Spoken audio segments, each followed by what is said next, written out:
Olá pessoal, vamos para a aula 464, revisando o conteúdo, que são testes de vestibular da ficha de número 4, ficha resumo número 4, são os casos particulares de partículas eletrizadas lançada em um campo magnético.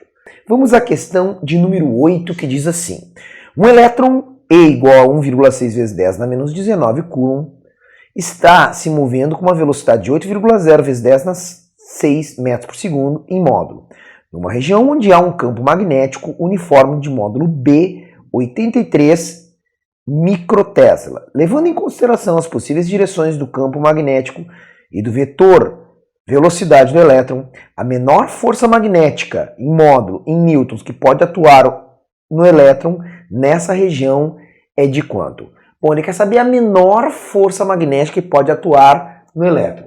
Te dá o valor da carga do elétron, da velocidade e do campo magnético. A questão toda é que ele quer saber a menor força magnética. Vamos lembrar que força magnética se calcula com o quê? QVB seno de θ. A menor força magnética, mesmo existindo carga, mesmo existindo velocidade, existindo campo, é quando a carga ela se move paralela ao campo. É um elétron, então tem carga negativa. Se ela se move paralela ao campo, θ igual a zero. Seno de zero vai me dar uma força magnética zero. Então não é porque tem carga e velocidade no campo que necessariamente tem que ter força magnética. Se estiver se movimentando paralelamente, não há força magnética. Então resposta zero, alternativa B de Brasil para a questão de número 8. Questão número 9. A região da figura possui um campo magnético uniforme B e a curva tracejada, a trajetória da partícula nesse campo sob a ação apenas do campo magnético. Então, agora ele vai fazer algumas suposições e ele quer saber qual que indica o item correto. Então, tem uma curva indo de 1 para 2, tá? Uma trajetória curva, e aí é pedido assim, situação 1. Se a direção e o sentido do vetor campo magnético for perpendicular e saindo da folha de papel e a partícula tiver sinal negativo, ela percorre a trajetória tracejada de 1 para 2. Então, se o campo magnético estiver saindo, pessoal, será que ela faz essa trajetória? Bom, para fazer essa trajetória, não interessa, aqui ó, em todos os itens ele fala, não, no item 2 ele fala de 2 para 1, tá, beleza. Vamos começar aqui, para ir de 1 para 2, ela entra, a velocidade está aqui, a força magnética tem que ser para baixo, para fazer um arco de curva, tá? Agora, para que isso aconteça, ele diz nessa situação 1 que é a partícula negativa. Vamos usar a regra da mão esquerda, tá? Então eu tenho o quê? Eu quero aqui velocidade para a direita, tá? Por que eu estou botando a força magnética para cima e não para baixo? Porque o que eu quero, aqui a carga é negativa nesse item 1. Então notem que para que eu tenha uma força para cima, né, se fosse positivo para cima, até se tu quiser tu pode fazer assim, vai ficar mais difícil. Vamos fazer com a outra mão, tá? Eu quero velocidade para a direita, força para baixo. O campo seria para fora, ó, tapa para baixo, se a carga fosse positiva. Mas ele diz que a carga é negativa. Então se a carga é negativa, velocidade para a direita, campo para fora, tapa seria para cima, então ela não faria essa trajetória. Então a hipótese 1, que é faz a trajetória de 1 para 2 caso seja negativa. Não, a hipótese 1 é falsa. Segunda hipótese, a segunda hipótese é assim, se a direção e sentido do vetor campo magnético for perpendicular e entrando na folha de papel e a partícula tiver sinal positivo, ela percorrerá uma trajetória de 2 para 1. Então agora, vamos apagar aqui. Como é que eu faço ela ir de 2 para 1? Agora a partícula é positiva. Bom, para ir de 2 para 1, a força tem que ser para a esquerda. Tá? Porque daí faz uma curva, o centro, a centrípeta. Bom, se a partícula é positiva, então ou é a regra do tapa ou é a regra da mão esquerda. Vamos lá, regra do tapa. Velocidade para cima, para que o tapa seja para a esquerda, para o centro, centrípeta, o campo tem que ser penetrando. Então o campo tem que ser para dentro. É isso que a questão diz, que o campo magnético tem que ser para dentro? Vamos ver então. A direção vetor tem que ser entrando para dentro, certa a 2, então a 2 está correta. 3. Ao duplicar a intensidade do campo magnético, o raio da trajetória também duplicará. Então ele está perguntando sobre o raio dessa trajetória. O item 3 requer que o aluno saiba do que depende o raio da trajetória. Então raio é igual a m vezes v, massa vezes velocidade, dividido pela carga e o campo magnético. A gente vê que a relação do raio da curva com o campo magnético é inversa. Ou seja, ele está dizendo assim, se dobrar o campo, dobra o raio? Dobra, dobra? Não, é inversa. Se dobrar o campo, divide por 2 o raio. Então o item 3 é falso, apenas o item 2. Então nós temos o que no item 2? D de Dinamarca para o item, questão número 9. Questão número 10. Uma partícula carregada move-se inicialmente em linha reta e sem atrito sobre uma superfície horizontal. Ver figura. A partícula ingressa na região pintada de azul, que existe um campo magnético uniforme de módulo B paralelo ao vetor velocidade da partícula. Nessa circunstância, é correto afirmar que na presença do campo magnético, na região pintada em cinza, o que acontecerá? Bom, pessoal, quando a carga estiver paralela ao campo, θ igual a 0, nós sabemos que a força magnética em módulo QVB seno de θ, no caso aqui, seno de 0. Mas seno de 0 é 0, ou seja, a força magnética será 0. Toda partícula que estiver paralela ao campo magnético terá o quê? Uma trajetória que é um movimento retilíneo e uniforme. Ou seja, vamos ver o que, então, que ele diz nas alternativas. Provocará uma diminuição do módulo da velocidade? Não. Velocidade constante e trajetória reta. B. Provocará aumento do módulo? Não. C. Não provocará mudança no módulo. Beleza. Mas fará que a partícula existe um arco de circunferência? Não. MRU. Não provocará mudança no módulo, mas fará a partícula existir um arco de parábola? Não. Equador. Portanto, não provocará alteração no módulo nem na direção da velocidade da partícula. Questão número 11. A questão número 11 diz assim: duas cargas de massas iguais e sinais opostos com mesma velocidade inicial entram no ponto A de uma mesma região com um campo magnético uniforme perpendicular ao plano XY e apontando para cima.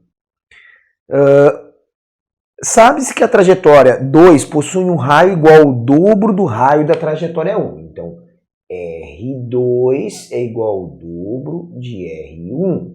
Olha que lembrando que o raio é a distância do centro até aqui. Esse aqui é o R2 e aqui é o R1. Aí ele pergunta assim, analisando a figura e desprezando a interação entre as duas cargas, pode-se afirmar, pode-se concluir que a carga da partícula 2 tem sinal. Bom, então ele mostra aqui uma figura, o campo magnético é para fora, tá? Ele quer saber a carga da 2, então a análise é sobre essa daqui. Se elas entram com velocidade apontando para cima, ambos apontando para cima, como é que nós vamos fazer isso aqui? Ó, regra do tapa, campo, velocidade de cargas positivas e o tapa. Ele falou que são duas cargas de sinais opostos, mas ele não diz qual o sinal de cada um, tá? E aí ele pergunta qual o sinal da carga 2. Se o campo é para fora da página, ó, saindo do plano da página, e a velocidade é para cima, ó, o tapa dando tapa para a direita, de acordo com a regra, esse cara é positivo. Então o tapa pro lado de fora da mão, que faz a partícula vir para cá, ó, porque a 1 só vem para a direita porque sofre uma força centrípeta para a direita. E a 2 só vem para a esquerda porque sofre uma força centrípeta magnética para a esquerda. Então a 2 só pode ser negativa. Então já sei que a 2 tem sinal negativo. Agora o módulo, tá? O módulo da carga 1 é em relação ao 2. Ele diz então, ele diz, olha o que ele diz, que as duas têm massas iguais, mesma velocidade inicial, entrando no mesmo campo. Vamos lembrar que o raio da trajetória é m vezes v sobre q vezes b. Ele diz para nós que as massas são iguais, velocidades iguais e entrando no mesmo campo. Então, se ele quer saber a relação que existe, nós teremos que fazer o seguinte, olha aqui, se o raio 2 é o dobro do raio 1, nós teremos aqui uma proporção inversa. Portanto, a carga 2 terá que ser o quê? A metade da carga 1, tá? E aí ele diz, então, ou, se tu preferires, a carga 1 tem um módulo, que é um módulo, né, porque os sinais são contrários, é o dobro da carga 2, tanto faz. Então, carga 2 é a metade da carga 1, entendeu? A proporção inversa é o inverso. Se o raio 2 é o 2 vezes, a carga não é 2 vezes a carga 2, é a metade, é o inverso, a operação inversa. Então, R2 2 vezes R1, então a carga 2 é a metade da carga 1. Ou a carga 1 é o dobro da carga 2, que diz isso na alternativa A. Então a carga 2 é negativa e o módulo da carga 1 é o dobro da carga 2, A de Argentina para a questão de número 11. Questão número 12 diz assim: reações nucleares que ocorrem no Sol produzem partículas, algumas eletricamente carregadas, que são lançadas no espaço. Muitas dessas partículas vêm em direção à Terra e podem interagir com o campo magnético desse planeta. Nessa figura, as linhas indicam aproximadamente a direção e o sentido dos campos magnéticos em torno da Terra. Nessa figura, K e L representam duas partículas eletricamente carregadas e as setas indicam suas velocidades em certo instante. Com base nas informações, Alice e Clara chegam a conclusões. Alice: independentemente do sinal da carga, a partícula L terá sua direção e sua velocidade alterada pelo campo magnético terrestre. Clara: se a partícula K tiver carga elétrica negativa, sua velocidade será reduzida no campo magnético da Terra e poderá não atingi-la. Considerando a situação descrita, é correto afirmar que... Aí tem que ver quem é que está certa. Bom, pessoal, o que acontece aqui?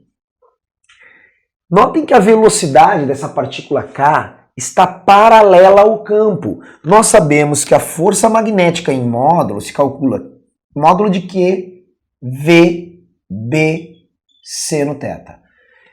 Partículas que se movimentam paralelo ao campo não sofrem força, então essa aqui não sofrerá força magnética e não vai ter sua velocidade reduzida como a Clara diz, a partícula K terá sua velocidade reduzida. Não, a Clara está errada, tá? Agora vamos ver a Alice.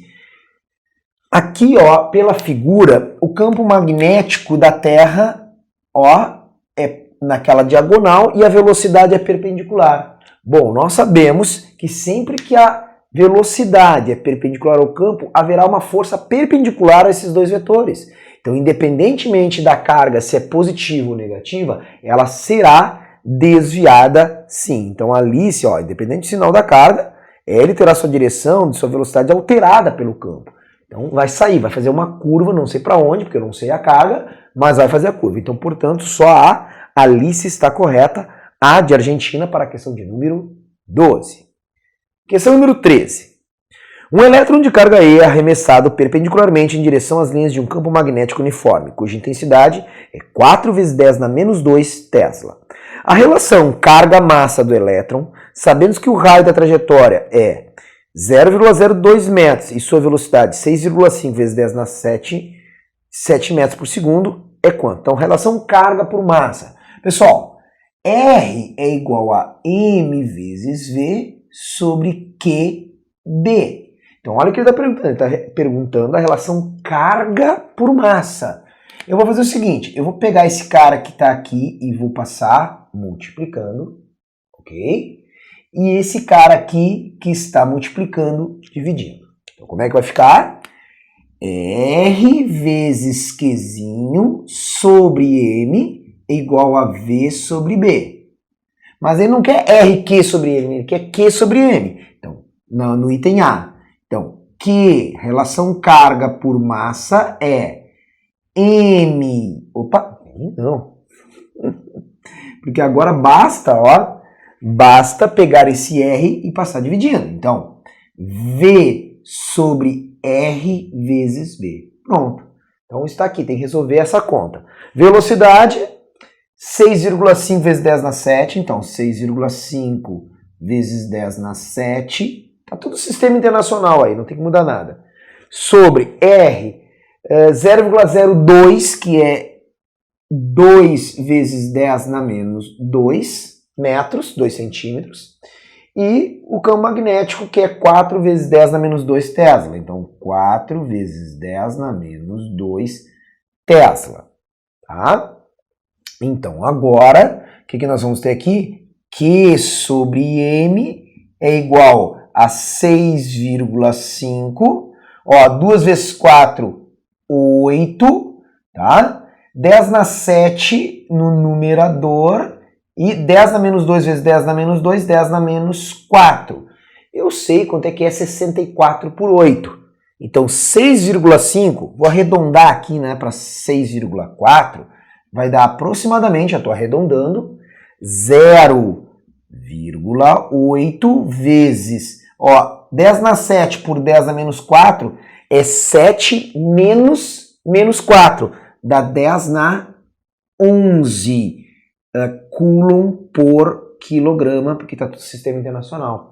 Então só vamos botar a resposta no formato que nos deu, carga por massa, uma vez para a direita diminui uma unidade. Então aproximadamente 8 vezes 10 na 10 Coulomb por quilograma. Essa é a unidade, então, a resposta ali é 8,1, né?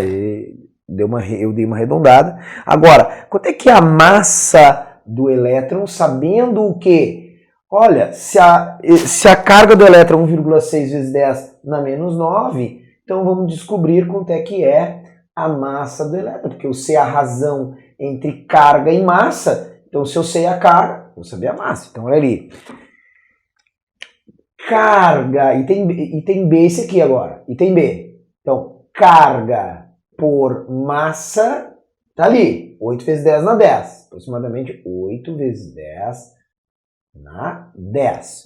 Agora, o que eu vou fazer? Eu quero a massa, eu sei a carga do elétron, falou. Então, jogo esse cara para cá, tá? Então, Q é igual a 8 vezes 10 na 10 vezes M.